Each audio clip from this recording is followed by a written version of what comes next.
I bet you didn't know your knees could heal themselves with a little help from science. Intrigued? Let's find out how. Imagine this, a future where knee pain is a thing of the past. Sounds amazing, right?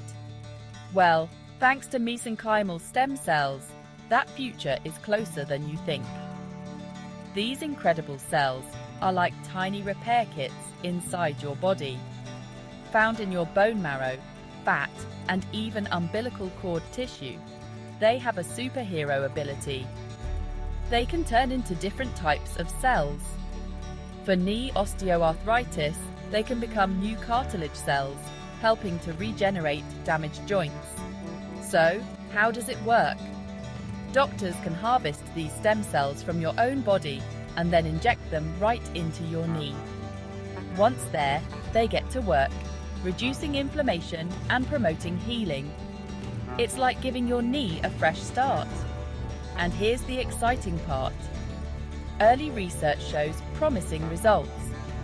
Patients are reporting less pain and more mobility.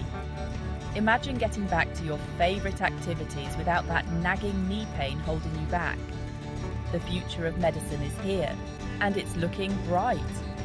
So, next time your knees are giving you trouble, remember, help might be just a stem cell away. Stay hopeful, stay healthy,